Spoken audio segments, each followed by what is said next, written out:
Arrancamos este partido. Barrientos, step back, tira, anota. Impresionante lo que acabamos de vivir. Se pone de pie todo el estadio. Foul y cuenta, touchdown. Rebasando por banda izquierda. Se lleva uno, se lleva dos, se lleva tres. A cobrar el tiro libre. La lleva, recorta, manda el centro. ¡Gol! Hey, ¿qué tal? Les doy la bienvenida a este su programa Afuera de la cancha, transmitiendo desde el canal de Capitanes. Mi nombre es Emilio Barrientos y el día de hoy les tengo un programa bastante interesante, pues tuve la oportunidad de entrevistar a nada más y nada menos que Nick Lagios, quien es actualmente el General Manager por parte de los Capitanes de la Ciudad de México, que se están desempeñando en la NBA G League. La verdad es que fue una entrevista muy interesante, así que espero que la disfruten. Nick, welcome to the show. Thanks so much for having me. First of all, Nick, I want to say congratulations because being a GM at the G League is super impressive, but being the first GM of a Latin American team must be pretty hard. Please tell me, how difficult is it to convince players, but not only players, but workers and staff, to come to a new franchise like Capitanes of the G League? Well, thanks for the kind words, but it's been much easier than I thought, to be honest. Once we got a couple, we had a couple success stories last year, so it was a little bit easier to recruit those bigger names this year. And I think Jaleel Okafor he came down, he was like our first player to come down. So a lot of the players have been wanting to come to Mexico and they really like our playing situation. They love living in Polanco in the city. So yeah, it really hasn't been, it's always difficult, like getting it done, getting complete, getting everyone signed, but it hasn't really been a challenge getting staff and players to come to Mexico City.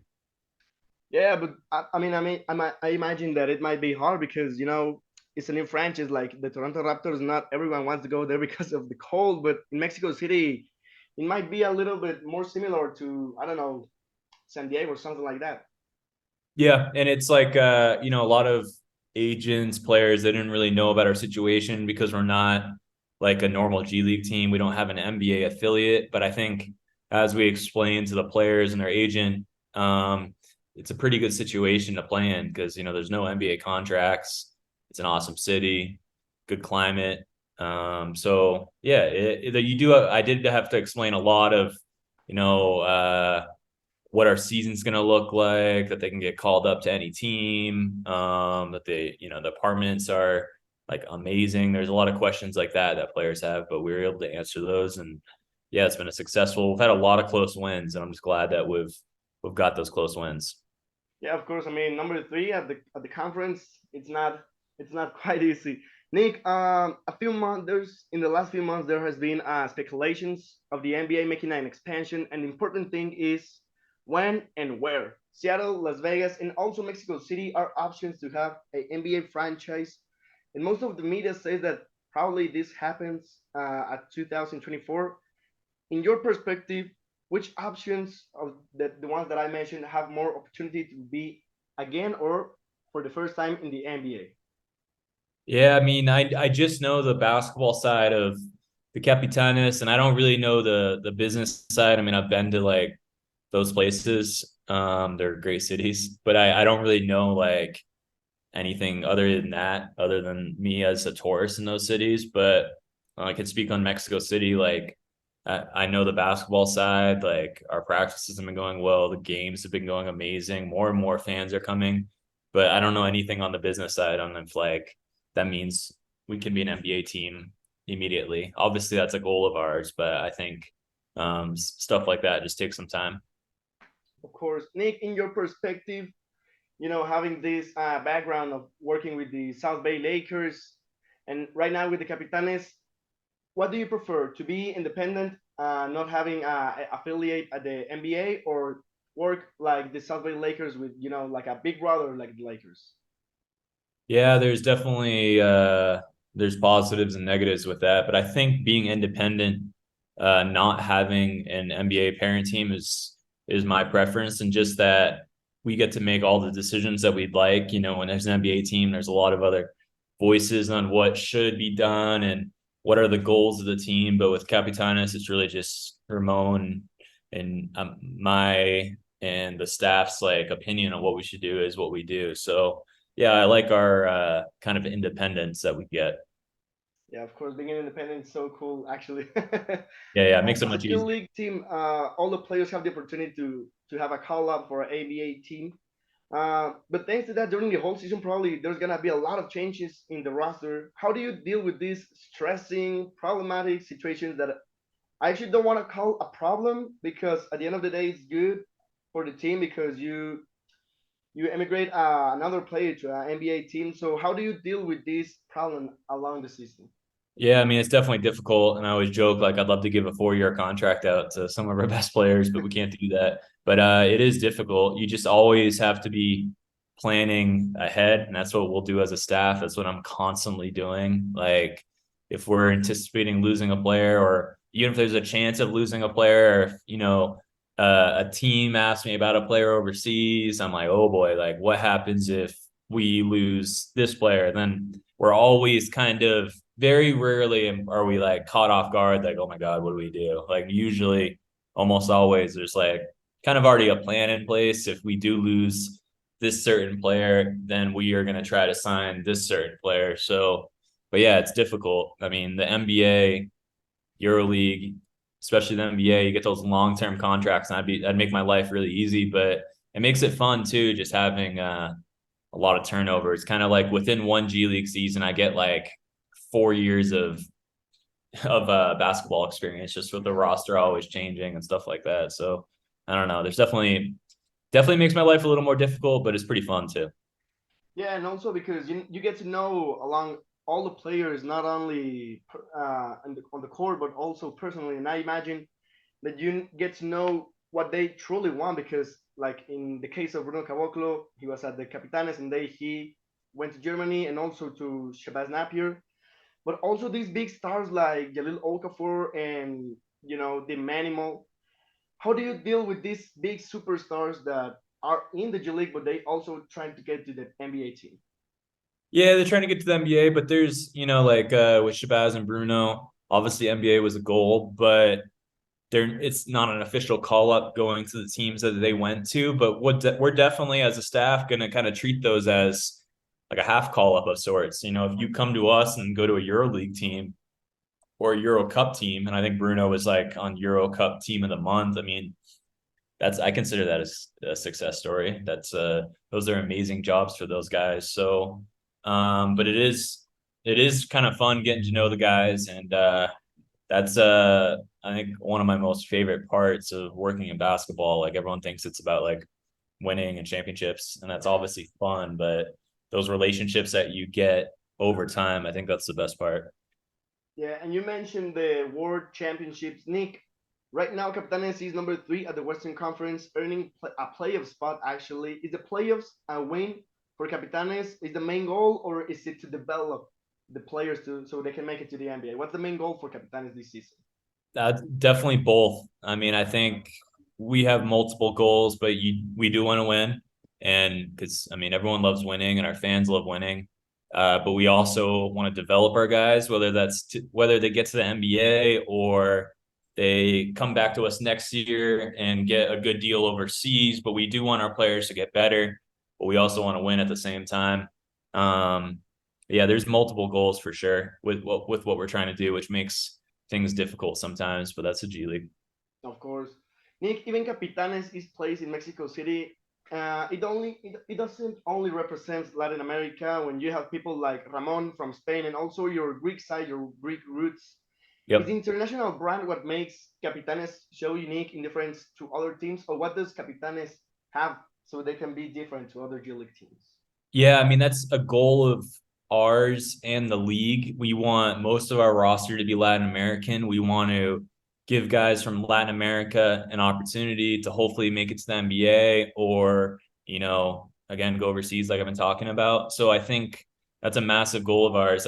We were doing the math, and I think it was like 1% of the NBA has Latin roots. And if we could boost that to 2-3%. I mean, I have no idea if that's possible, but that's our goal, is just to get more and more players and staff members. I mean, we have Dominican, Brazilian, Venezuelan, Puerto Rican, a lot of Mexican Americans, Mexicans on our staff. And it's just like, it's cool that and then, yeah, Ramon being Spanish, me being Greek.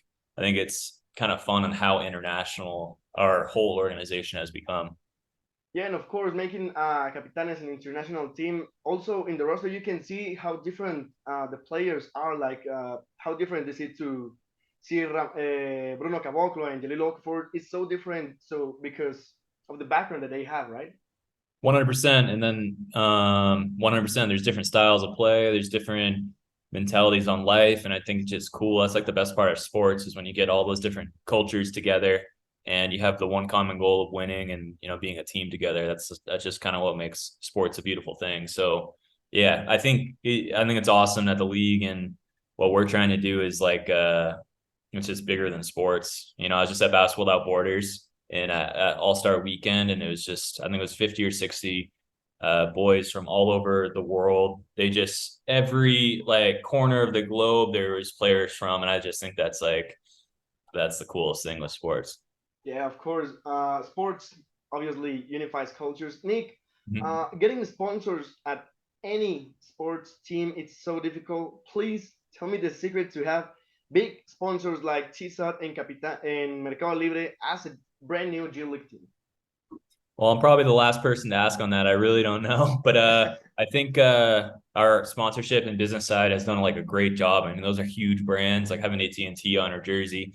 Um, Aero Mexico, I know, is like on the side of our stadium, but I don't know the details of like how those deals work, but it is pretty cool to see those massive brands associated with Capitanes, 100%.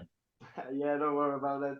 Nick, there's also we can call it not a brand new team, but also a new team like the G League Ignite. Do you think there's gonna be a lot more of brand new G League teams, or is it gonna stay like this? Well, I think there's two teams. Portland and Phoenix don't have G League teams right now. Phoenix had one a few years ago, but they lost it. I don't know what happened. But I mean, I don't think I really don't know, but I would imagine that those two get a G League team eventually, but I I don't know if that happens or not. But yeah, I'm not quite sure to be honest. Yeah. Yeah, no worries. Nick Capitanes has their own academy to develop young talent, but I want to ask you, how difficult is it to promote basketball in Mexico when actually it's not the main sport? I would like to say soccer and then baseball and maybe probably football and then basketball is the third main sport. But how is it? How difficult is it to promote basketball in Mexico? Well, I think yeah, I mean, I think we're doing the right steps to get there. I think like having a G League team, having a team in Mexico City is massive. All of our games are on ESPN. I think things like that just take time. And I know it's not the biggest sport, but the NBA game here was sold out. I'm pretty sure we have the best fans in the G League right now. The enthusiasm at our games is like an NBA game. So it's not the biggest sport, but it's such a huge country. Like I worked in Australia for a year, and that's like 20 million people, and they have like 10 NBA players. And it took like 20, 30 years to get there, but they got there, and Mexico City, I think, has more people than all of Australia. So yeah, I think as time in Australia, basketball is probably the third to it's probably fourth biggest sport. So yeah, I mean, I think if we can do what Australia did, then that'll just be amazing for basketball internationally and just for Mexicans to see, hopefully more and more talent in the G League and NBA as time goes on. Yeah, of course. And Nick, I don't know how do you say, but in my perspective, I see the NBA having this big superstar like Nikola Jokic, Giannis Antetokounmpo, Luka Doncic, and they come from the overseas. Do you think having Capitanes of la Ciudad de Mexico is gonna help to bring that Latin American roots to the NBA so they can have another big star? Yeah, I mean, I just think it takes time for sure. A lot of those countries where those guys are coming from, there's like deep rooted basketball systems and teams and clubs. So it's not like that stuff kind of happens overnight. I think that stuff just takes time. So ideally, eventually, for sure. I mean, I think it'd be awesome if Mexico or Latin America has some superstars in the NBA like that. I mean, Argentina did. There's no reason why we couldn't, but it just stuff like that takes time. Like a Jokic or a Luka Doncic or Joel Embiid. That's not a common occurrence. Those are like once every Like that just doesn't happen often. So Of course. it just takes time. And like those countries, they've had teams, they've had leagues for a very long time. And in their countries, basketball is probably the biggest sport too, in Slovenia, Greece. So it's a process. And I think like I would love to see Mexico get there, but it just takes time. Yeah, of course. It's a process, like you said, and it's gonna, of course, take time. Nick, Yeah. last but not least, in Mexico, I can assure you, we have a bright future because we have truly talented and young people like Isa Silva that actually is playing at Stanford, a college that you actually work for, and also we have Jaime Jaques at UCLA and Gael Bonilla with Capitanes, and the list goes on and on. Are there any interest from Capitanes to acquire another upcoming Mexican star besides Gael? Well, that's we can't really I can't talk about players who are in college, but that is like a goal. We definitely want to have more and more Mexicans on the team. We want to have more Mexicans that could ideally, grow with Capitanes and make it to the NBA. That's a huge goal of ours. So hopefully as time goes on, we can get some more prospects like Gael. That's definitely a goal of mine and our whole staff. So yeah, let's hope so. But yeah, those guys are definitely making Mexicans and Mexican Americans proud with what they're doing over in the US. That's cool to see. Yeah, of course. I mean, we all Mexicans have finger crossed, so so we can see them one day at Capitanes or maybe in an NBA team. Nick, if you want to say something to the fanatics of Capitanes, the mic is yours. Gracias todos. Y I don't know enough Spanish to say something good yet, but I hope to see you guys at games. If you ever see me around, just say hi. And if you don't speak English, then I'll try my best. Pues bueno, señores, señores, ahí está el mensaje del General Manager por parte de los Capitanes, Nick Lagios. Nick, muchísimas gracias por estar aquí. Gracias.